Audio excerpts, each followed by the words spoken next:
We were told the Liberty ships won the war with sheer volume, that for every one the U-boats sank, we simply built two more. But there was a silent predator in the English Channel that didn't care about your hull thickness or your deck guns. It was a weapon that didn't even need to touch the ship to snap it in half. In 1939, the arsenal of democracy was being brought to its knees by a ghost on the seabed. To survive, we didn't need more steel. We had to learn how to make 14,000 tons of metal completely vanish. This is the story of how we used miles of copper and a forgotten law of physics to erase the fleet from the eyes of the invisible assassin. Many of us grew up hearing about the industrial might of the United States, the way we built the arsenal of democracy and turned out thousands of ships to win the war. We remember the Liberty ship as the rugged, unglamorous workhorse that saved Britain from starvation. But there is a chapter of this story that often gets left out of the history books. It's a story about a weapon that didn't need to hit a ship to destroy it, and a solution that involved erasing the ship itself. Imagine for a moment that you were a merchant sailor in 1939. You're crossing the English Channel, eyes scanning the horizon for the telltale wake of a U-boat periscope. You think you're safe as long as no torpedo strikes your hull. But then, without warning, the sea beneath you erupts. There was no contact, no torpedo, just a massive hull-snapping explosion from the deep. This was the reality of the magnetic mine, a weapon so terrifying that it nearly brought the Allied war effort to a standstill before the U.S. even entered the fight. The Liberty ship was designed to be expendable. They were built by the thousands, 2,710 to be exact, at a pace that eventually saw a ship completed in just 4 days. They were slow, steady, and vital. Therefore, when Germany unleashed a mine that could detect the very steel these ships were made of, the Allies faced a math problem they couldn't win. If every ship we built was a giant magnet, we weren't just transporting supplies, we were essentially pulling the trigger on our own execution. To understand the danger, you have to realize that every steel ship is essentially a giant floating bar magnet. As these vessels are built and as they travel through the Earth's magnetic field, the iron atoms in their steel hulls align. But the Germans figured out how to use this natural physics against us. They created the e-bike magnetic trigger, a needle so sensitive that it didn't need a ship to bump it. It just waited for that magnetic shadow to pass overhead. When a Liberty ship with its 14,000 tons of displacement moved over one of these seabed mines, it concentrated the Earth's magnetic field. The mine's internal needle would swing, complete a circuit, and detonated a 1,000-pound charge directly under the ship's keel. This wasn't a hole in the side, it was a back-breaking blast that could snap an all-welded Liberty ship in two. In the early months of the war, Britain was losing a ship every day to this invisible assassin. There was a brief moment in 1939 where it looked like the war might be over before it truly began. The ports were being choked, but fortune favored the bold when a German aircraft accidentally dropped one of these mines onto a mudflat at Shoeburyness during low tide. British divers, working in total darkness and freezing water, managed to recover the device. They discovered the secret. The mine was measuring Gauss, the unit of magnetic induction. This discovery led to the birth of a word we still use in tech today, degaussing. The man behind the name was Charles Goodeve. His logic was as simple as it was brilliant. If the ship is a magnet, we must create an equal and opposite magnet to cancel it out. It's like using noise-canceling headphones, but for 10,000 tons of steel. By wrapping the entire hull of a Liberty ship in miles of heavy copper cable and running an electric current through it, they could effectively hide the ship from the mine's sensors. Think of it as an invisible shield. The copper coils created a magnetic field that pointed in the opposite direction of the ship's natural magnetism. To the mine sitting on the seafloor, the water above looked empty. The ship became magnetically transparent. By D-Day, over 18,000 Allied vessels had been fitted with these systems. Without this specific bit of electrical wizardry, the Liberty ships, no matter how many we built, would have been nothing more than target practice. As we look back on those ugly ducklings of the merchant fleet, we usually focus on the brave men who sailed them or the women who welded them. Therefore, we should also remember the invisible war, the silent battle between magnetic fields and copper wire. It reminds us that in the greatest conflicts of history, sometimes the most important armor isn't made of thicker steel, but of a little bit of clever physics and the will to stay one step ahead of the dark. In the autumn of 1939, the Thames estuary, the very gateway to London, became a graveyard. Ships weren't just sinking, they were vanishing in plumes of white water and twisted metal, often within sight of the shore. To the veteran mariners of the era, it felt like the sea itself had turned hostile. There were no torpedo wakes, no bombers in the sky, and no reports of traditional moored mines bobbing near the surface. Imagine the confusion in the Admiralty. They sent out minesweepers, rugged wooden trawlers designed to cut the cables of floating mines, but they found nothing. But while the sweeps came up empty, the ships kept exploding. It was a tactical nightmare. The British relied on these coastal routes for 70% of their food and fuel. If the Thames remained haunted by this invisible force, the heart of the empire would simply stop beating within weeks. The first clue to this mystery was as subtle as it was terrifying. Surviving crew members began to report a strange phenomenon. Just moments before an explosion, the ship's compass would spin wildly or stick to one side. Therefore, the investigators realized they weren't dealing with a contact weapon. They were dealing with a weapon that could feel a ship's presence.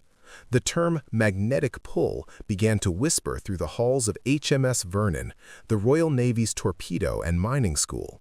To a man who has spent his life around machinery, the elegance of the German design is undeniable, however lethal. The Germans had transitioned from the V1 contact mine of the Great War to the magnetic influence mine. They knew that a ship, being a massive hunk of ferrous metal, naturally distorts the Earth's magnetic field. It creates a dip or a peak in the local magnetic environment, a signature as unique as a fingerprint. The mystery deepened because the mines were being dropped in the dead of night by Luftwaffe Heinkel bombers. They weren't using parachutes at first, so there was no visual confirmation of the drop. One night, the channel was clear. The next morning, it was a death trap. The British public didn't know it yet, but the secret weapon Hitler had boasted about in his radio addresses wasn't a rocket or a ray gun. It was a simple magnetic needle sitting at the bottom of the Thames. The breaking point came in November 1939, when the luxury liner Reconquista and the destroyer HMS Gypsy were lost in quick succession. The psychological toll on the merchant sailors was immense. You can face an enemy you can see, but how do you fight the very physics of the earth beneath your keel? The Admiralty was desperate. They began experimenting with S-sweeps, massive electrical cables towed between ships to create a magnetic field. But the early versions were clumsy and often blew up the sweepers themselves. The magnetic pull wasn't just a physical force, it was a pull on the resources of a nation. Winston Churchill, then Lord of the Admiralty, demanded a solution. He knew that if the Thames estuary remained closed, the Liberty ships being planned in America would have nowhere to dock. Therefore, the mystery had to be solved not in a laboratory, but on the mudflats where the enemy had finally made a mistake. On November 23, 1939, the invisible assassin finally showed its face. A German pilot, flying low to avoid radar, dropped 2 mines onto the sandbanks at Shoeburyness. When the tide went out, there they were. 2 black, oval cylinders, looking like sinister pills left by a giant. This was the moment the mystery turned into a mission.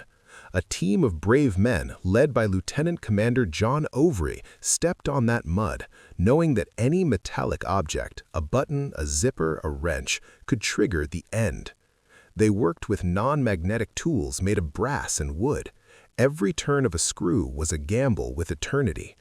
They discovered that the mine used a polarity-sensitive trigger. It didn't just look for magnetism, it looked for a specific change in the magnetic field that matched the bow of a ship passing over. This was the value they needed. They now knew the enemy's ear, and now they could figure out how to whisper to it, or how to deafen it entirely. To the men of HMS Vernon, the Royal Navy's shore establishment for mine warfare, the objects recovered from the Shoeburyness mudflats weren't just weapons, they were the most sophisticated pieces of industrial engineering ever dropped from the sky. They called it the Devil's Clockwork. It was a marriage of Swiss watch precision and ruthless Teutonic efficiency, designed to do one thing: wait patiently in the dark until a ship committed the sin of existing nearby. Imagine the scene in the laboratory. Lieutenant Commander John Overy and his team had the mine stripped down to its core. They weren't just looking at explosives, they were looking at a complex nervous system. But unlike the simple contact mines of the Great War, which were essentially spiked balls of TNT, this device was smart. It possessed a mechanical memory and a selective trigger that could distinguish between the natural magnetic noise of the ocean and the rhythmic pulse of a steel hull. The breakthrough didn't come from a single eureka moment, but from a painstaking, terrifying disassembly. Therefore, every screw Overy turned was a potential death sentence. He had to use non-magnetic brass tools and stay perfectly still. If he had so much as a steel pocket knife in his trousers, the clockwork would have sensed it and vaporized everyone in the room. This was the ultimate high-stakes chess match between man and machine. The heart of the beast was found to be a highly sensitive magnetic needle balanced with the delicacy of a jeweler's scale. In its resting state, the needle was held in place by the Earth's natural magnetic field. But when a ship moved over it, the magnetic flux would increase.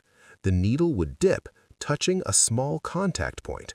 This didn't trigger the explosion immediately. It merely woke up the mine's secondary brain. This secondary brain was a masterpiece of mechanical logic. It was a clicker system. The Germans knew that minesweepers might try to fool the mine with small magnets. To counter this, they programmed the mine to ignore the first few magnetic hits. It wouldn't detonate until it had been triggered and then reset multiple times. It was waiting for the big prize, a heavy freighter or a battleship. It was a weapon with the virtue of patience. As the HMS Vernon team mapped out the circuitry, they realized the mine was measuring the vertical component of the magnetic field. Every ship has a dip in its magnetism that points toward the seabed. The Devil's Clockwork was tuned to detect this specific downward pull. Therefore, the British realized that to defeat the mine, they didn't just need to reduce a ship's magnetism, they needed to flip it upside down, magnetically speaking. This realization was the purple value that changed the course of the war. It turned the problem from a mystery of what is hitting us into a challenge of how do we hide. The team at Vernon discovered that the trigger required a change of 50 milligauss to fire. This gave them a target. If they could keep a ship's magnetic signature below that 50 milligauss threshold, the ship would be effectively invisible to the Devil's Clockwork. The atmosphere at Vernon was one of grim determination. They were working in a race against the clock, as London's food supplies were dwindling to a matter of weeks. The breakthrough wasn't just technical, it was psychological. For the first time, the Admiralty felt they were no longer fighting a ghost, they were fighting an engineer. And as any man of that generation knew, if it's engineered, it can be bypassed. By the time the last gear was removed and the last wire traced, the team had a complete blueprint of the German threat. They understood the clockwork, but now they faced an even larger hurdle. How do you apply this laboratory science to thousands of rough-and-tumble merchant ships? But the answer would require more than just brass tools. It would require an industrial-scale erasing of the very steel that made the Liberty ships possible. History often remembers the flashy victories, the dogfights over Kent or the tank battles in the desert, but the quiet victory in the sheds of HMS Vernon was arguably more important. It was the moment the Allies seized the initiative in the War of the Beams and Fields. It proved that the invisible assassin could be unmasked and that the arsenal of democracy had a brain to match its brawn. To solve the mystery of the magnetic mine, the scientists at HMS Vernon had to confront a fundamental truth about the very material we use to build our world. We think of steel as a cold, dead thing, a rigid skeleton for our skyscrapers and our ships, but to a physicist, steel is alive with memory. It remembers where it was born, how it was hammered, and even which way it was facing when the first rivet was driven home. Many of us remember playing with magnets as children, the way they would leap toward a refrigerator door or push away from each other with an invisible, rubbery force. But a Liberty ship isn't just a piece of metal that happens to be magnetic. It is a 441-foot-long record of the Earth's magnetic field. From the moment the raw ore is smelted into plates, the iron atoms inside are looking for a direction to point in. Within the grain of the steel, there are trillions of tiny domains, microscopic compass needles.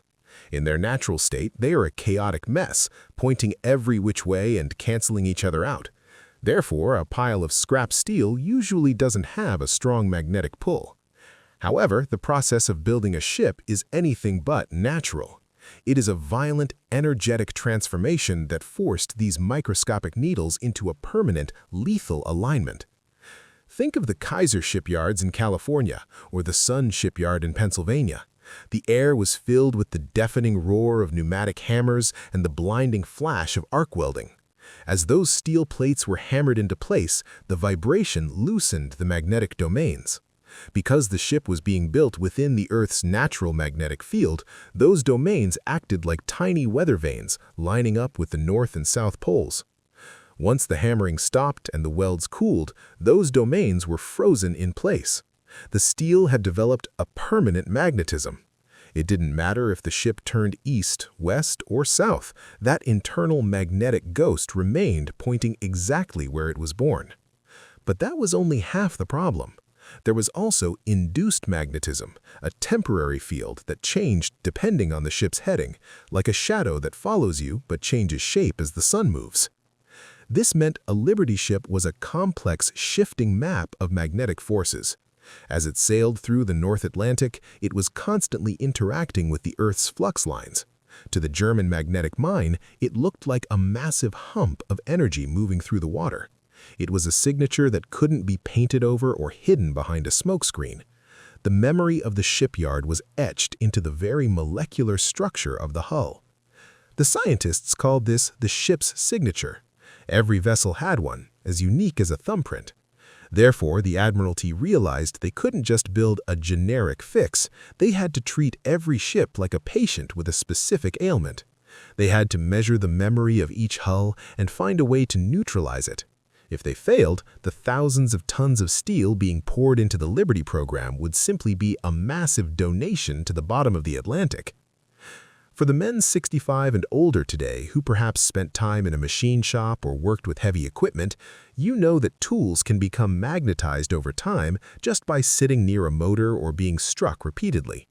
Now imagine that effect scaled up to a ship the size of a city block.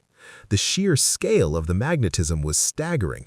We weren't just fighting an enemy, we were fighting the very laws of electromagnetism that hold the universe together. The challenge was, how do you wipe a memory that is frozen in 10,000 tons of steel? You can't just hit it with a bigger hammer, but you can use electricity to create a counter-memory. This leads us to the most daring engineering feat of the Coastal War, the attempt to make a mountain of metal behave like a vacuum. It was a process of unlearning for the steel, a way to make the invisible assassin look at a ship and see only salt water. This scientific reality is why the degaussing stations became the most important stops on a ship's journey. Before a Liberty ship could join a convoy, it had to have its memory examined. It had to be wiped clean, or at least balanced so perfectly that the needle on a German mine wouldn't even flinch. It was a triumph of mind over matter, of understanding the microscopic to save the macroscopic. The realization that steel had a memory was a sobering one for the Admiralty. It meant that every Liberty ship rolling off the ways in America was essentially born with a target on its back. We couldn't change the way steel behaved, and we certainly couldn't stop building ships. Therefore, if we couldn't change the nature of the ship, we had to change the nature of the space around the ship. This was the birth of the degaussing coil, perhaps the most ingenious invisible technology of the entire war. The concept was elegant in its simplicity, but a nightmare in its execution. To a man who has ever tinkered with an old radio or a car alternator, the principle will feel familiar: electromagnetism.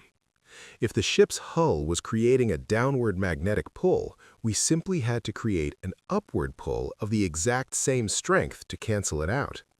Imagine taking a massive Liberty ship and treating it like a single wire in a giant circuit. The engineers decided to wrap the entire hull from stem to stern in a belt of heavy copper cabling. By pumping a specific amount of direct current through these coils, they generated a magnetic field that acted as a counterforce to the ship's natural signature. It was the world's first large-scale application of active stealth technology.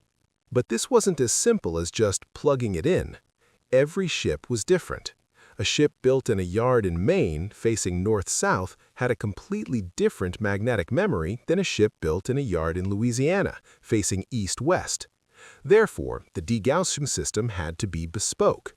Before the cables were permanently fixed, the ship had to be ranged. It had to sail over a series of underwater sensors that mapped its magnetic field in real time. These degaussing ranges became the hidden gatekeepers of the Atlantic. You might remember the sight of those strange, low-slung buildings near the harbor mouth. Inside, technicians watched galvanometers as a 10,000-ton freighter passed overhead. They would calculate the vertical, longitudinal, and athwartship magnetism. Only then would they tell the ship's engineer exactly how many amperes of current to run through the M coil, the F coil, and the Q coil. To the sailors on board, the degaussing coil was a strange, silent companion. It didn't hum, it didn't glow, and it didn't offer any physical protection against a shell or a torpedo. But they knew that as long as those copper cables were energized, they were walking on quiet water. If the power failed, or if a careless crewman left a large steel wrench near the compass, the invisible shield would flicker, and the devil's clockwork on the seabed would wake up. The engineering challenge was staggering. We are talking about miles of copper, a resource that was becoming as precious as gold. A single Liberty ship required nearly 3,000 feet of heavy-duty cabling, but the stakes were even higher than the material cost. If the current was too weak, the mine would fire. If the current was too strong, the ship would create an overcompensated field, essentially a negative magnet, which would also trigger the mine. It had to be perfect. For those of you who appreciate the measure twice, cut once philosophy, degaussing was your kind of war. It required constant vigilance. As a ship traveled through different latitudes, the Earth's magnetic field changed strength. Therefore, the ship's captain had to consult a degaussing folder, a manual of charts that told him how to adjust his coil settings as he crossed the equator. It was a chore, a piece of tedious bureaucracy, but it was the price of survival. The birth of the coil transformed the Liberty ship from a sitting duck into a ghost. It allowed the unsinkable fleet to finally live up to its name in the shallow coastal waters of Europe. But as the war progressed, the Germans didn't just sit idly by. They began to tweak their clockwork, leading to a technological arms race that forced the Allies to find even more creative ways to erase their presence from the sea.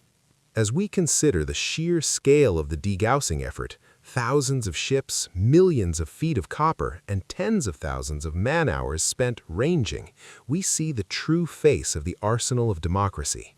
It wasn't just about building things fast, it was about thinking things through.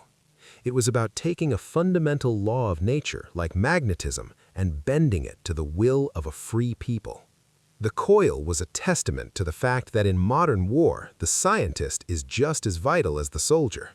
Without that belt of copper, the Liberty ships would have been a footnote in history, a tragic example of industrial might defeated by a clever needle. Instead, they became the bridge that carried the world to victory. But while the coil was the active solution, There remained the problem of the raw material itself, the scarcity of copper in a world at war. By 1942, the invisible shield was no longer a theory. It was a mandatory requirement for every hull launched into the Atlantic. We had the science and we had the blueprints, but we hit a wall that no amount of engineering brilliance could bypass, a physical limit of the Earth's crust.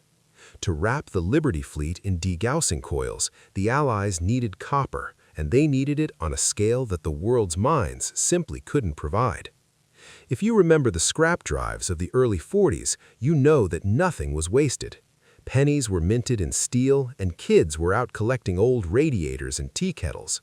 This wasn't just home front symbolism. The race against time was a literal struggle to find enough conductive metal to keep the magnetic mines at bay. A single Liberty ship required miles of high-grade copper cabling. Multiply that by the thousands of ships planned, and you realize we were trying to build an electrical grid the size of a continent, floating on the ocean. The scarcity was so dire that it threatened to halt the shipyards. Therefore, the War Production Board had to make a choice. Do we armor the ships against shells, or do we armor them against the invisible threat? In many cases, the copper was deemed more vital than the steel plating. Without the degaussing coil, a ship was effectively dead the moment it reached the English Channel, regardless of how much armor it carried. This led to one of the most fascinating hidden chapters of the war, the search for alternatives. Engineers began looking at wiping, a process where they would drag a massive, energized cable up and down a ship's hull to neutralize its permanent magnetism temporarily. It was like erasing a cassette tape.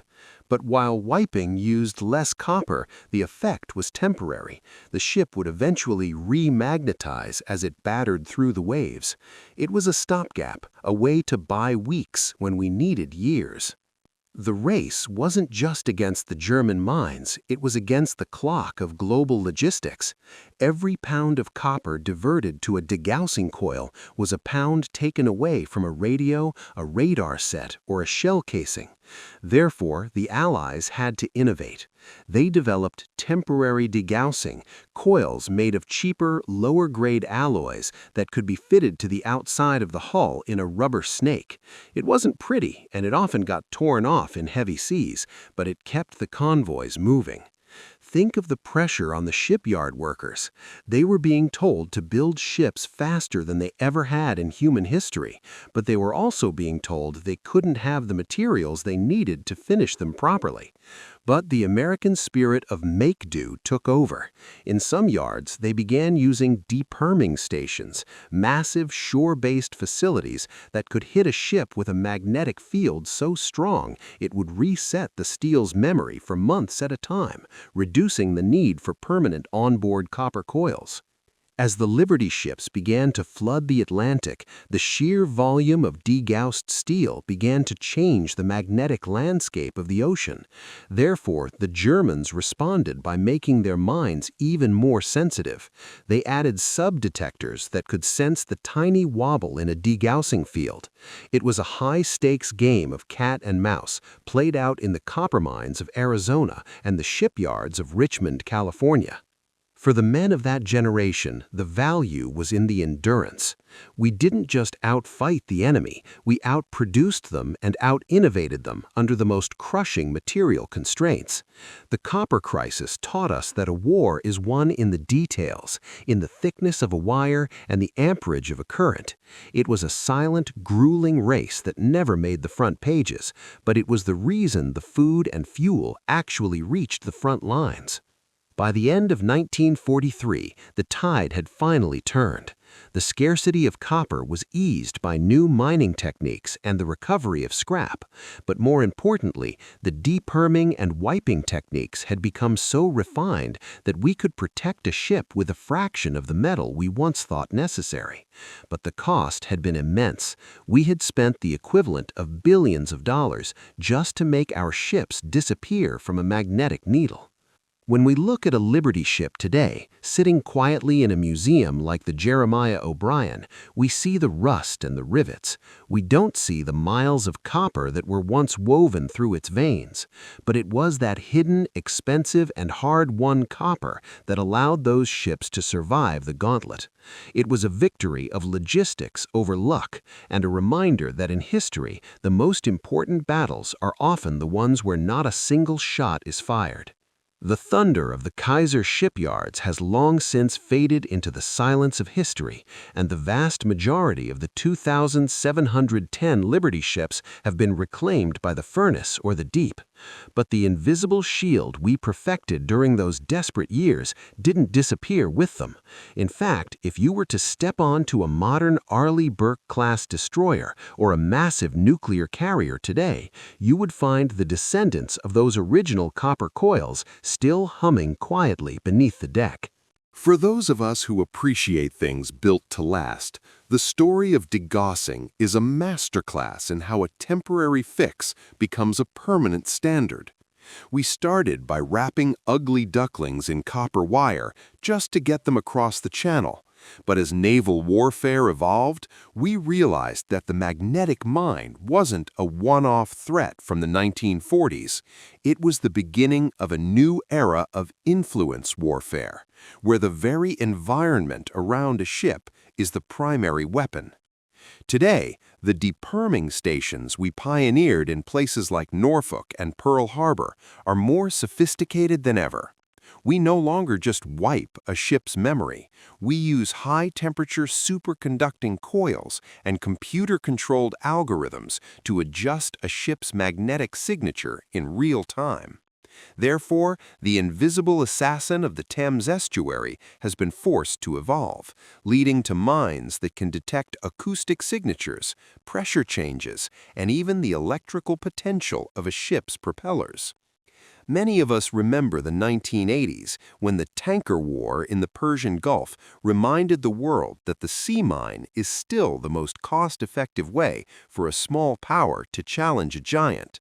When the USS Samuel B. Roberts was nearly sunk by a 19th-century-style contact mine in 1988, it was a wake-up call. But the magnetic threat remained the most insidious.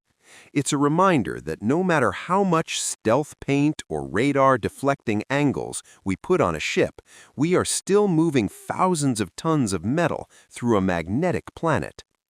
The Liberty ship taught us that a master architect must account for the invisible. The facts we extracted from those captured German mines in 1939 are still encoded in the software of modern naval defense. Therefore, the purple value of that historical struggle isn't just a story about the past, it's a manual for the present. Every time a modern cargo vessel traverses a contested strait, it is shielded by the ghosts of HMS Vernon and the Devil's Clockwork. Think about the legacy of that copper scarcity we discussed. It forced us to become efficient. Today, we use advanced degaussing systems that are integrated into the ship's power plant. They are lighter, smarter, and use a fraction of the power. But the core principle remains exactly what Charles Goodeve proposed: erase the ship. In a world of satellite tracking and thermal imaging, the magnetic vanishing act remains one of our most successful forms of camouflage. For the men who remember a time when things were built with a sense of purpose and a clear enemy, there's a certain comfort in the story of the Liberty ship. It represents a moment when science and sweat came together to solve an impossible problem. We didn't just outproduce the German mines, we outthought them. But more importantly, we established a tradition of technical excellence that still keeps our sailors safe today.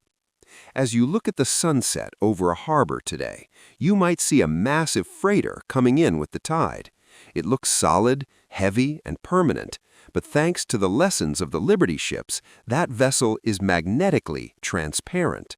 To the silent sensors lurking on the ocean floor, that ship is effectively a ghost. That is the true legacy of the degaussing coil. not just a piece of wire, but a victory of human ingenuity over the invisible assassin. The story of the Liberty ships reminds us that history isn't just made of big battles and famous speeches. It's made of the quiet hum of a copper coil, the steady hand of a technician with a brass wrench, and the persistence of a nation that refuses to be stopped by an unsolvable mystery. Therefore, we should hold on to these stories of invisible triumphs. They remind us that even when the threat is unseen, the solution is always within our reach, provided we have the courage to look for it. So the next time you hear someone talk about the arsenal of democracy, think beyond the tanks and the planes. Think of the ships that disappeared into the magnetic field to keep the world free.